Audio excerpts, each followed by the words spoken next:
Joe and Big Al are diffusing some confusing tax time bombs today on Your Money, Your Wealth podcast number 557. George in Torrance wants to know the smartest way to deal with the giant UGMA account set up by his kids' grandparents. Suzanne in Detroit has a twist on the new 529 plan to Roth rollover rule. Homer and Marge need a spitball on whether they can build huge 529 plans for college savings and still retire early. Plus, Bill in Chicago just inherited a $950K IRA and needs a withdrawal plan before he triggers a tax explosion. Aaron in Cincinnati wonders whether maxing out his health savings account every year as part of his overall pre-tax contributions is a good idea. Carl in Western Maryland has questions about the required minimum distribution age and HSA rules and wonders whether those that make the tax code are on drugs. And finally, Marc wants to know how to avoid the tax kaboom from the $4 million sitting in his traditional IRAs at age 73. I'm executive producer Andy Last, and here are the hosts of Your Money, Your Wealth, Joe Anderson, CFP, and Big Al Clopine, CPA. It's been a hot minute since we've all gotten together. Yes, I think you're right. That's an East Coast term, I think. Hot minute? Really? I'd never heard that until someone from the East Coast told me that. Oh, I was just in the East Coast. Oh, there you go. Okay. All right. Let's get right to it. We got George from Torrance, California writes in. He goes, hey, my kids' grandparents. Okay. Well, why doesn't he just say my parents? Might be his wife's parents. Well, yeah. Well, who says that? My kids' grandparents. Then you have to really do some math here. Let's see. What does that mean? Set up an UGMA account for our three kids for the purpose of education, and the amount's currently around $275,000 each. Great problem to have. Wow. The plan is to use it for whatever purpose they need to help them after high school, such as college, education, investments, or real estate. My question is, how do I minimize the tax implication as it comes out? UGMA, Unified Gift to Minors Act. Yes. And it's Joe, it's an account that's set up for the kid. For a minor. For a minor. Yeah, the parents are still on it. They have to, once they hit age 18, then they can spend it. But in the meantime, it's an account that it gets taxed on the kid's return. And it's under something called a kiddie tax. And the way that works is the first $1,300 of income is tax-free. The second $1,300 of income is taxed at the child's rate, which is typically 10%. And then anything over $2,600 of income is taxed at the parent's rate. That goes on through age 18. 19 to 23, if you're a full-time student, then you still are subject to the kiddie tax, which means if it's a lot of income, $275,000 will probably be a lot of income, I'm guessing. Well, what's the basis? Well, we don't know. Yeah, assuming is it capital gains? Is it interest? What's kicking out of it as well? What's it invested in? Yeah, exactly. So I guess the point is right off the bat to minimize. First off, you have to understand taxes. It's taxed at the kid's rate for a little bit of income and at the parent's rate. Once you know that, how do you keep it tax efficient? You invest in tax efficient ETFs that are more growth oriented as opposed to bonds or CDs or something that kicks off a lot of income. If the grandparents set it up, is it still taxed at the parents' rate or would it be taxed at the grandparents' rate? Parents' rate. Still. Doesn't matter. Doesn't matter. Yep. Okay. Yeah. So, and if there's capital gains, then and there's an opportunity to tax less harvest for the kids, that could be another way to save some taxes. But I think the most important thing is to try to be tax efficient with the investments, probably. Yeah, I think, George, what you need to figure out is what's the cost basis. And what I mean by that, how much money was totally invested in the UGMA accounts? Because it's worth $275,000 today. Did they put $75,000 into the account? It grew to $275,000. So now you have $200,000 of capital gain. Right. Or did you reinvest the dividends on an ongoing basis, and the dividend, and your basis is maybe somewhere close to 200. Or was it all cash and then it was invested? Yeah, we don't know. It could be all cash and never invested. Yeah, right. So just think of it as your own investment in a sense. I mean, there's some nuances in the tax, but it's pretty small. This is a pretty large number, $275,000 in an UGMA account. I think the largest UGMA account that I've seen in 25 years is probably 15,000. Yeah, I was going to say 20, but not 200. Wow. Yeah, not 275,000. So Yeah. yeah, you're right. It's a good problem to have. Yep, it is. But until they reach age of majority, it's going to be taxed at this kiddie rate, which is $1,600 of interest. Yeah, It's tax free, 1,300. Yep. But yeah, there's no secret weapon here. There's no trust that you can put it in, or there's no Yeah. I think the main comment is it's a good problem to have, and that's true. right. It's just understanding, right? What is it invested in on an ongoing basis? Can you reduce the interest kicking out or the dividends, or you just want to be tax smart from an investment perspective? But because it's in an UGMA, I mean, sometimes people are like, "Oh, is there kind of a secret back door to get the money out?" Yeah, not really. Nope. So now in his email, he says he's thinking about being able to use it for investments or real estate. Is that an option with an UGMA? Yeah, well, you could take it out and let's say buy the kids their first home, Got it. Okay. It's like a down payment or yeah, it's not like a 529 plan where it's only education. This can be used for anything. And once the kid hits 18, it's their money. They can spend it on anything, which is why a lot of financial planners, us included, tell you to be careful with it. Because sometimes kids at age 18, they're not quite responsible enough yet. Sometimes they are. Yeah, and if you wanted to save for minors, you can't necessarily open up a brokerage account for like a 5-year-old. Right. Yeah. Right. It has to be in some sort of custodial account. So. Yeah. Right. All right. Let's go to Detroit. Okay. The Rock. Hi, Joe. Al. I'll throw in your name, Andy. Thank you. My daughter is an RN. All right. My sister's an RN. Wow. Yeah. We assumed she would go away to college, but commuted instead, and that resulted in us overfunding her 529 plan. This year, we did the first rollover of a portion of the 529 plan to her Roth IRA, leaving a balance of around $60,000 in the Schwab 529 account. She has now decided to go for an advanced degree in midwifery. Let's be a midwife. I think so. Yeah. What's a midwife do again? Well, I they believe, help with don't the they birth. help? Yeah, they help birth Childbirth. the baby. Childbirth. Yep. Is okay? Is that like an anesthetist? No. Is No. that The midwife helps the whole process of the birthing process.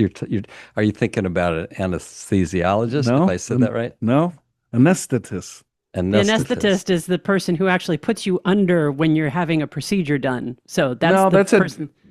Isn't it? Well, what's an anesthesiologist? Well, that's what I thought you were trying I to think say. they're the same thing. I think an anesthesiologist and an anesthetist are the same thing, and both of them are working at the head end to knock you out. The Yeah, midwife is working, I think, on the other end to help the baby come definitely out. working. What's a doctor or the medical profession that's also has to deal with childbirth? Well, The obstetrician. yeah. No, actual there's doctor. another term. Well, There's got to be another person in there. OBGYN is the No, not that one either. Damn. well, that's the doctor, but the midwife is the one that's actually staying with you, making sure the doctor just The goes, whole time. goes in and out. I was there for my son's birth. Yeah. There was no one there the whole time besides me. Okay, well, you didn't get a midwife then. I guess not. So a Midwifery. midwife job description includes providing care for women and their babies during pregnancy, childbirth, and the postpartum period. Responsibilities range from antenatal checkups and education to monitoring during labor, delivering babies, and offering postnatal support like help with breastfeeding, etc. All right. Well, the midwife we had was only the birthing process. That was it. Got it. You had a doula. Is that what it's a doula? I believe doula. that's the actual name of the person that helps with the actual Okay. birthing process. Got it. Okay. Wow, this was way TMI on birthing a baby. I'm I so still glad think I still think there's something else. There's something else. Okay. Anesthetist. I don't know. I think Andy's right. I am. Yeah. All right. The cost of which is estimated to be $120,000 that will take 3 years to complete. The current 529 plans is $60,000. Would likely get her halfway home. My question for you is whether it makes sense to keep doing the max Roth rollovers each year from a 529 to potentially borrow more, or stop the Roth rollovers completely so she borrows less. Oh boy. Yeah, it's gonna be a long day. You're thinking about midwives. I know. For background, she's 25 and currently has a Roth of about $90,000 that she has funded herself, with the exception of the previously mentioned rollover. Also, What is your recommendation for where the 529 plan should be invested now that it will be used for the next few years? We both enjoy a nice glass of wine once in a while. Red for me, white for her. Thanks for all you do. We've learned a lot. Suzanne. All right. Couple things. So let's talk about the Roth rollover rules for the 529 plan. Yeah, so it's a relatively new rule. So it states this, that if you've got too much money in a 529 plan, you graduate from college and you got extra in there, the IRS allows you to roll up to $35,000 from a 529 plan into a Roth IRA slowly.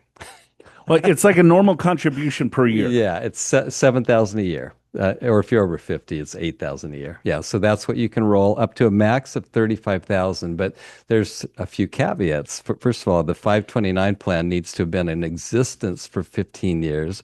And you can't roll over any contributions that have been made in the last 5 years. So anyway, so it can be done. So that's what she's talking about. What, the Roth needs to be in existence for 15 years, or it needs 15 years for the tax-free treatment to come out? No. The 529 plan needs to be in existence for 15 years, and the contributions to the 529 plan need to have been done 5 years or longer. Got it. Okay. Because the student's only 25, the midwife. True. She's 25. Yeah. So they must have started the 529 plan 15 years ago. So last year, since she stopped working, she's an RN. Right. It was like, hey, you're $7,000. Instead of making a contribution out of cash flow, we could just take it from the 529 plan. As long as she qualifies from an income perspective, she could put the money into a 529 plan, $7,000, or into the Roth IRA and let it grow tax-free, just like a normal contribution. Right. But now the question is, hey, she's going back to school. She needs to use the 529 plan.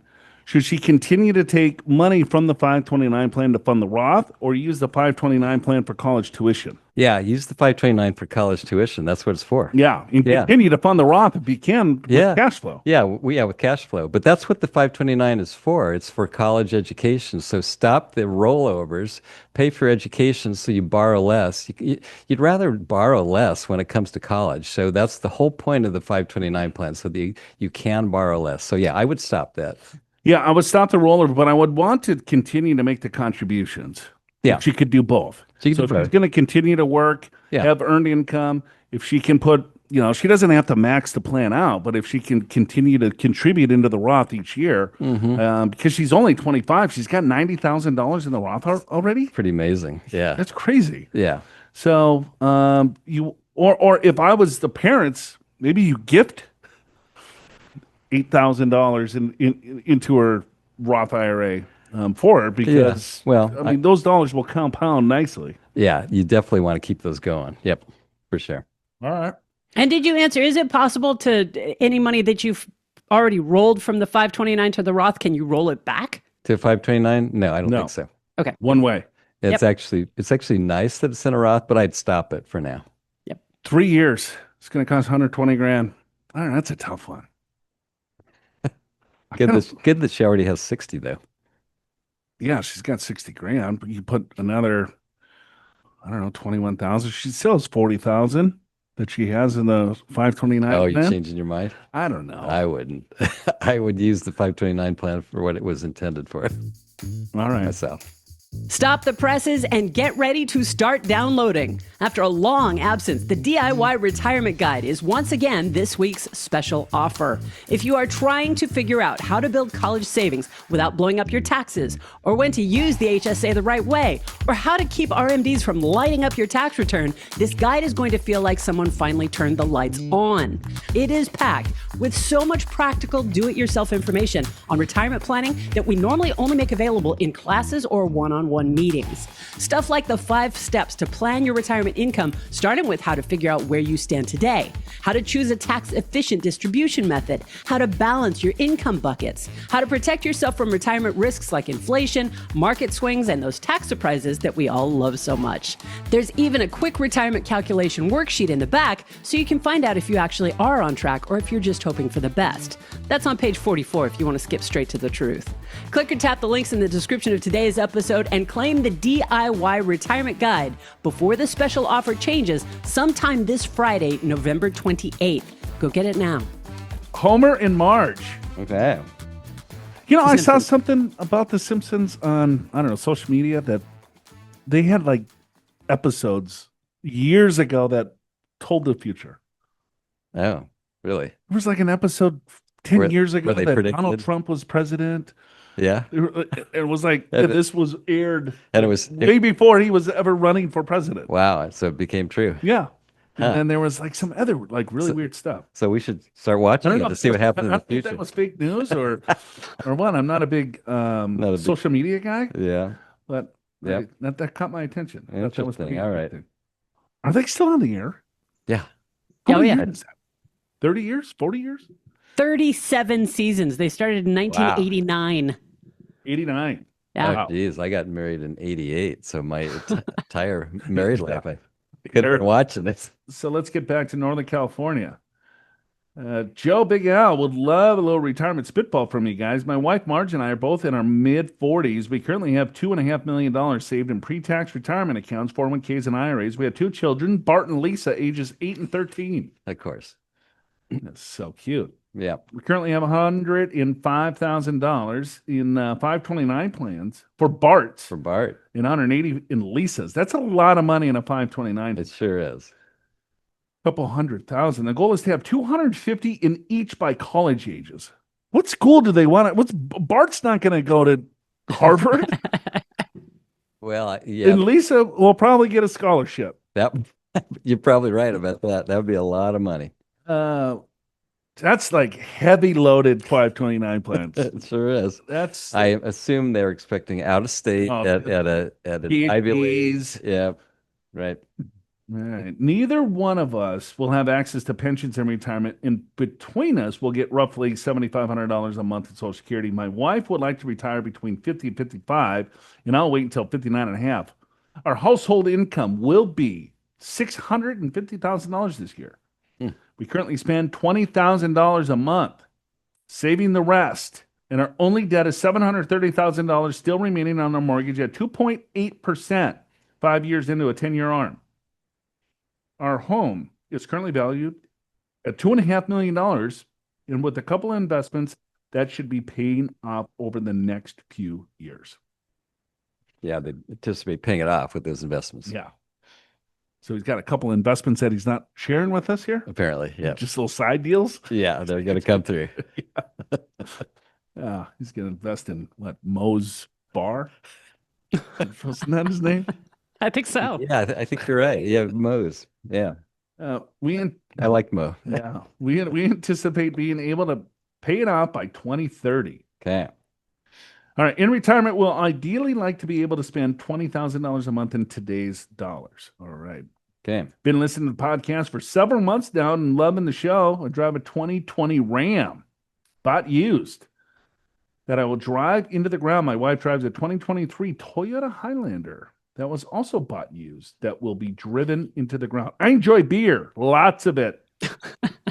Sounds like Love Homer. a good Russian River IPA or a little Sierra Nevada. Old Chico wheat. Old Chico. Maybe the town of Chico. I don't know. Okay. My wife loves a glass or two of Pinot. Looking forward to what you got to say. Okay. All right. They make $650,000 a year. They say they save.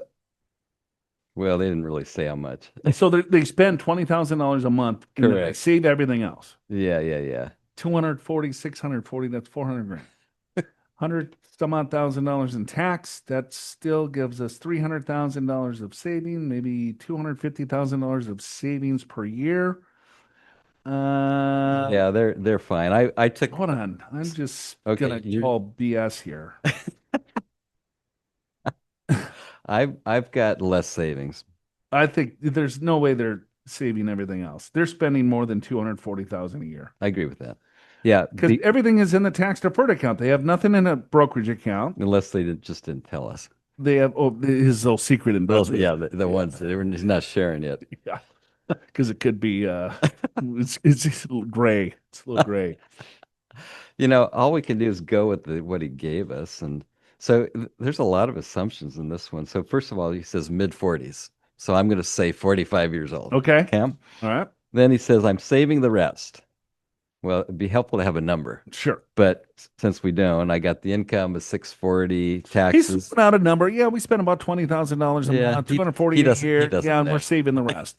No, he's spending more than $240,000, I and he's agree with saving that. less than that. Or because there's gaps on the balance sheet. Could be. The 3 million looks nice in a tax deferred account, but Does. if you're saving several $100,000 a year or more than two, you can't save $200,000 in a 401k. No, you'd have a bunch in the taxable. Again, maybe he does, and he's just not telling us. But if you go with just his numbers, so I got 640 income, taxes 200, guessed at, expenses 240, savings 200. I just said 150. Okay. Let's say 150. All right. So 150, 15 years. If he wants to retire at 60, 2.7 million right now. That's 6%. It gets to 10 million. Okay, let's just say 4% of that is 400,000. If 240 doubles the yeah, cost of that. that's about right. At 240 at 3%, 15 years is 373. So with these numbers, it's right. But I have the same concern as you. I think he's spending more than he thinks. Well, when you're making 650, You don't pay that much attention. you're not paying attention. That's been our experience. It's like, yeah. How about, yeah. Oh, gotta take a budget. The guy, that attorney was making $2 million a year. Had nothing. He had nothing. Had his house and a 401k of 500,000. Yeah. It's like, oh, we don't spend that much. Yeah, we're not lavish. Yeah, no. We save everything else. You might need to sell your home to retire. You don't understand. I'm not selling my home. Oh, I guess you're going to work for until you're 90. Yeah, all right. Yeah. But that's what happens. It's that style creep again. It does. Yeah. It's on. Yep. Because they're creeping. But I don't know. They got the money in the form. I don't know. But I think they're going to be just fine. Based upon these numbers, yeah. But that 650 is the biggest asset I think they have. You times that by another 15 years? Yeah. Yeah. It's a lot. It's a lot. And so, they have a few $1 million saved in mid 40s. That's great. But at $650,000 of income, he's in the top 1% of all wage earners. Correct. That's giant. It's a lot. And so even 10 years at $6.5 million of cash flow. Yeah. And there's a lot to work with. There's a lot to work. There's also a lot to spend. Yes. But I think he could still have a very lavish lifestyle, do the things that he wants to do, drink lots of beer, so drive the Ram into the ground. He can stick with the Russian River IPAs. He didn't have to switch to Coors or Bud. Even though Coors is probably better. Well, you like it better. Ranchy water IPAs or the Russian River. Well, you haven't tried it. What, the Russian River IPA? Yeah, you don't know. I guarantee I would not like it. Maybe it's the one IPA you would like. I don't know. I've had Sierra Nevada before. Yes. And it was you didn't like it? Yeah, I didn't like it. I know. You haven't found a single IPA that you like. Headache. Yeah. For me, it's usually the next morning. Yeah. But drink Coors Light. I don't have two of them. No, I know. You know what I'm saying?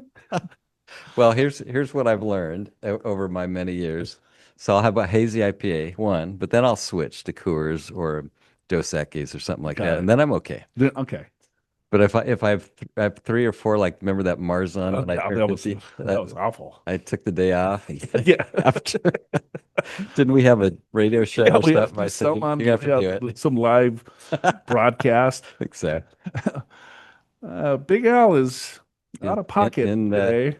Nursing a Marzon hangover. I sort of forget what we had that day. I do remember the day you showed up at the radio station and said, Al, you're going to have to talk more today because I may not be able to. It's Halloween. And you had a trash can right next to you just in case. The thing was like almost 20 years ago. It was 20 years ago. Yeah, it was. Hi, this is an open air question for Joe and Big Al. Okay. An open air question. Okay. Well, we've got an open mic, so we'll do it. I'm Bill from Chicago. My wife and I are in our mid-50s. I drive a Honda CRV. Wife drives a Toyota Highlander. Drink of choice is Diet Coke and rum. Wife likes an occasional glass of red wine. We recently inherited an IRA following the passing of her father. He passed away 4 years ago. This year, we have to start taking our minimum distributions and have to deplete the account entirely in 6 years. There's about $950,000 in the account. According to the online calculators for inherited IRAs, my minimum withdrawal this year is approximately $35,000. That seems low. We want to empty the account in 6 years. We are barely in the 24% income tax bracket. How much should we take out every year to avoid the massive tax bill in the last year? Should we limit our withdrawals to the amount that keeps us in the 24% tax bracket? The inherited IRA is a mix of stocks, bonds, mutual funds. But does it make sense to sell the stocks in the inherited IRA, as some online experts recommend? If we need more help on this than a Joe and Big Al spitball will provide, should we seek the help of a certified financial planner, an enrolled agent, or an accountant? Love the show. Andy deserves a raise. Thank you, Bill. All right. Okay, so Bill inherited an IRA from his wife's father. Yeah. And he died 4 years ago. 4 years ago. But they just got the IRA. Maybe it was in trust, maybe with the beneficiary as a trust and trusted the RMDs. He has not taken an RMD No. because it's under the Secure Act. And he was waiting to figure out, like, was he going to deplete it in the 10th year? Yeah. Or maybe because there was that confusion whether you're supposed Over the to last- take it or not. Maybe that's what happened. Take it, not take Okay. it. But then now he I'm with- passed I'm- away over his arm. Yeah. Because I think the calculator is probably calculating the required minimum distribution based on her father. I don't know how old her father was when Yeah. he passed. Because there's these weird rules. If he passed after his required beginning date, if it's already taking the RMDs, Yeah, then you just continue. then you continue those RMDs. Yeah. If there wasn't an RMD taken, so he died prematurely, Yeah. then you can hold on to the You account wait until, year 10 if you want. yeah. Exactly. Yeah, I agree. So then he's doing the online calculators. I don't know what online calculator would give him a $35,000. Well, maybe dad died right after he started RMDs. Because that's that- $950,000, that's like- 35,000. That's like That's not very 4%. much. Although, of course, maybe the account's grown a lot in the last 4 years, so maybe it was lower. don't know. Well, I don't know. But he's right. It does seem low. Yeah. What I would do is I would empty the bracket that you're in. Mhm. If you're in the 24% tax bracket, go to the top of the 24. Yeah, I agree. I would go to the top of the 24 every year. And then that last year, maybe you got a little extra, so be it, but you got most of it out of the 24. You just got into the 24% bracket. So yeah, go ahead and use that. If you don't do this, you do the 35,000 per year, you wait till year 10, you're going to be paying 32%, 35%, 37% plus state tax. You don't want to do that. So yeah, top of the 24. Right. I mean, if the account grows at 3.5% a year, that's around $35,000. Yeah, right. So in his 10th year, he's got $950,000 that he's going to have to take out. Yeah, right. A lot of that is going to be taxed at the top rates. Yeah, by the way, the top of the 24% bracket for a married couple is we'll call it about 400,000, actually about 395. So call it 400,000. So get your income to 400,000. Remember, you get a standard deduction, married of about 30,000. So your income could actually be about 430, right? And still stay in that 24% bracket. That's what I would do every year. Yep. 24% tax bracket, max that out. And then what experts would say do not have stocks in an inherited IRA? Don't know. That's a strange thing. So he doesn't have to sell the stocks either. No. So let's say he's 100% NVIDIA, or pick any stock or stock mutual fund or whatever. You don't have to sell the stock. You can just take out the shares and put it into a brokerage account. Right. So I'm not sure what online pundits are telling you not to invest in stocks or I'm wondering that too. mutual funds inside an inherited IRA. All I could think of is, well, maybe you don't want your growth in there because you have to pay more taxes. It's like, well, if I have lots of money outside of retirement account, I would favor a non-retirement account or a Roth IRA. But if my choice is making more money or less money, and I'd rather make more, even though I'm going to pay a little more tax. He's in his mid-50s. It's an inherited IRA.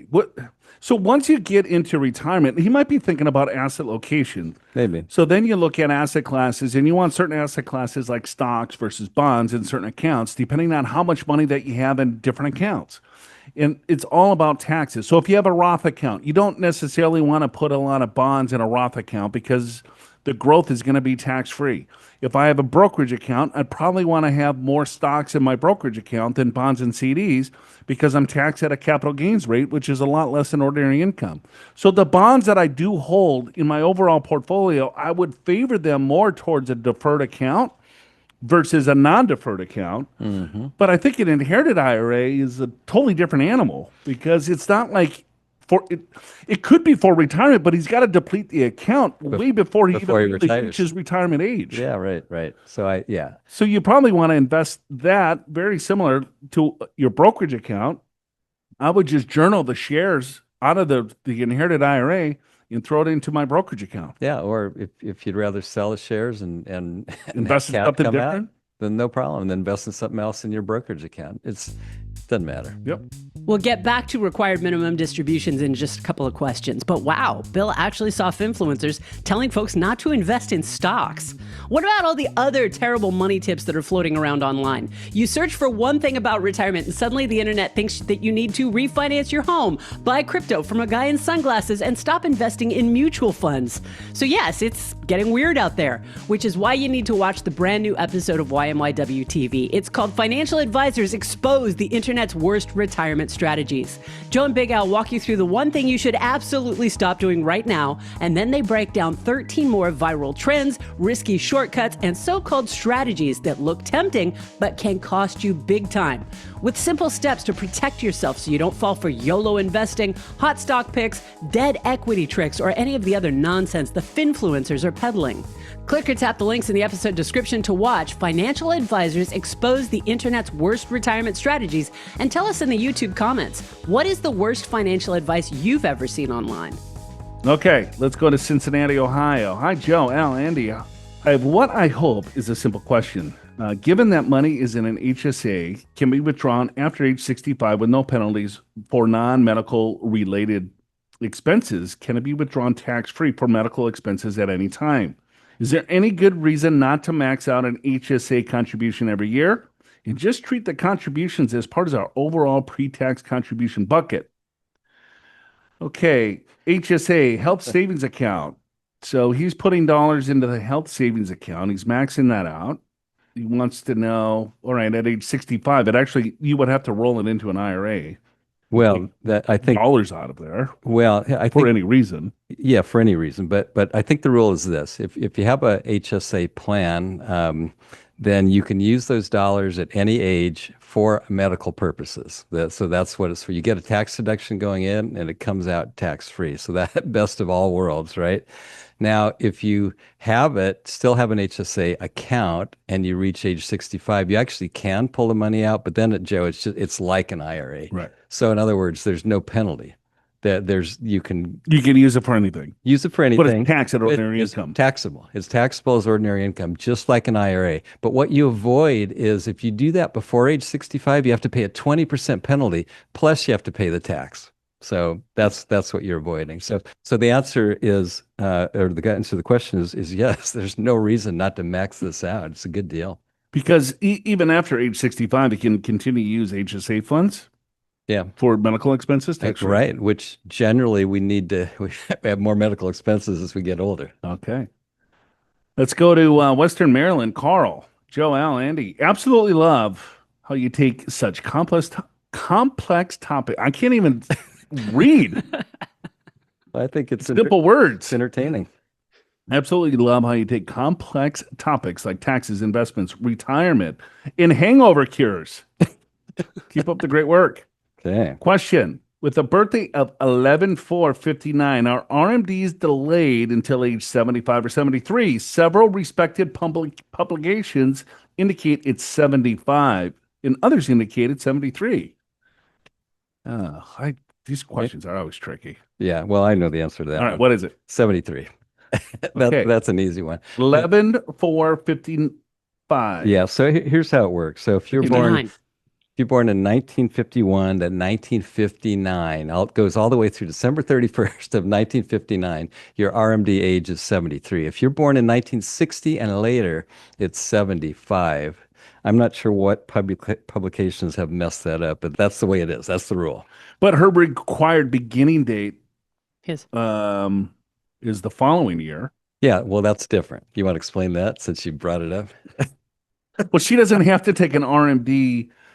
It's Carl. I think Carl is but male, the question right? was, do you have to take an RMD at age 73 or 75 when you're born in 59? It's actually 74. Okay, if you want to get, it's April 1st of the year following you turn 73. That's a correct statement. But if you do that, you have to do 2 RMDs in that year. Yeah. Well, you just made this really complicated. Because it's 74. That's what it is. That's a required beginning date would be age 74 for Carl's, not Yeah. so I'll say 73, but you can take it the year after. you can take it the year after. All right, let's go. Let's continue. He's got another question. Second Second question is on HSAs. Oh, another one. Okay. What is up with the U.S. tax code? No idea. Are they on drugs? When they created the crazy rule mandating you stop contributing to an HSA 6 months prior to starting Medicare, I can barely determine what day of the week it is, let alone the exact date I'm going to go on Medicare. And how does the 6 month rule change if you're covered by your spouse's health plan? Man, there's a lot more questions in here than does Medicare require you to sign up for Plan A hospital or face a penalty? My goal is to continue to max out the HSA contribution as long as possible. Thank you for making your show so much fun. Huge fan. Okay, I'll start with the Medicare. All right. So Medicare starts at age 65, and you don't necessarily have to start it. Like in other words, if you're covered under a plan or your spouse's plan, you don't have to start Medicare at that point. You can wait till they retire or you retire and don't have medical insurance anymore. But the basic rule is this: if you go ahead and take Medicare at age 65, you need to stop your contributions, HSA contributions, the month before. So that's how that works. That's usually pretty easy to figure out. But isn't it 6 months prior, 6 months after you're 60? Okay. I'm getting to that. I think that's where the 6 month rule comes into It play. is. Got it. So if you delay Medicare, you can, right? Under the circumstance that I just said. But then if you delay it after 65, then you have to stop your HSA contributions 6 months before you start taking Medicare. So I guess the point is you have to estimate when it's going to be, but I wouldn't lose too much sleep over it, because if you put too many contributions in, you just pull them out before the tax filing date of the next year, and there's no penalty, no harm, no penalty. So just make your best guess and then readjust later if you need to. So that's the answer to that one. Got it. Well, what is I forget the penalty if you don't sign up for Medicare, because there's the open enrollment is your 6 months prior to your 65th birthday, or is it 3 months prior to your 65th birthday? I forget off the top of my head. I think it's 3 months prior to your 65th, and then the month of your 65th, and then 3 months after. Okay, yeah, that's the that's the 6 month period. Yeah, that sounds. It's actually 7 months. So 7 months, including the month of your 65th birthday. And the Part A late enrollment penalty is if you don't buy it when you're first eligible for Medicare, your monthly premium may go up 10%. You'll have to pay the penalty for twice the number of years that you didn't sign up. Yeah. So a good rule of thumb is, just sign up. There's no reason not to. Yeah. The Medicare Part B is the health insurance component. So you can wait on that if you're covered under another plan. But yeah, Part A, there's no reason not to sign up. Right. There's no additional current cost. Correct.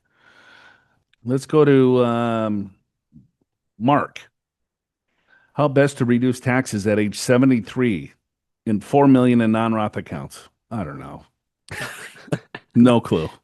Well, the question is, he's going to start his RMD. He's got $4 million in a regular IRA. What does he do? He's 73.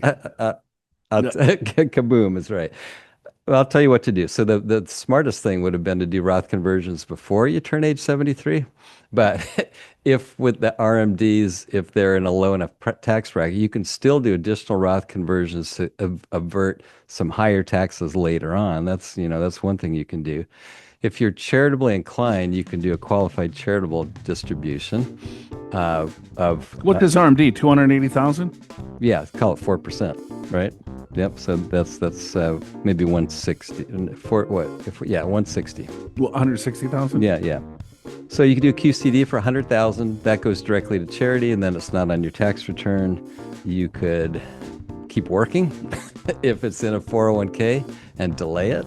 So there's a couple things, but it's best that's why we talk about Roth conversions on this show, because you sort of want to do this stuff before you hit RMD age. That's the optimum way to go about this.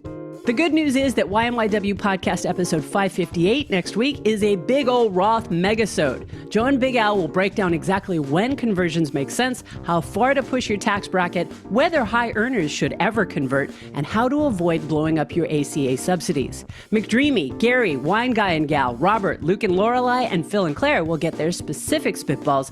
But if you're wondering when to go Roth, when to stay traditional, or how to build tax-free income for your retirement, next week is your playbook too. Your Money, Your Wealth is your podcast. We just make it for you, and this show would not be a show without you. If you enjoy what you see and hear, please leave your honest reviews or ratings in Apple Podcasts or wherever you listen. Subscribe and join the conversation in the comments on our YouTube channel, and share the show with anyone you know who thinks that their tax situation is totally fine. Remember, it's November 25th, which means you've only got a very small window left to get your free financial assessment and make smart changes to bring down your 2025 taxes. For help figuring out your own Roth strategy, or if you just want to know where you stand before the calendar flips, click or tap the link in the episode description to schedule a free financial assessment with one of the experienced professionals on Joe and Big Al's team at Pure Financial Advisors. Meet at one of our 14 offices around the country, or get your assessment online over Zoom right from home. It's completely free and there's no obligation, but the clock is ticking. Pure Financial Advisors is a registered investment advisor. This show does not intend to provide personalized investment advice through this podcast and does not represent that the securities or services discussed are suitable for any investor. As rules and regulations change, podcast content may become outdated. Investors are advised not to rely on any information contained in the podcast in the process of making a full and informed investment decision.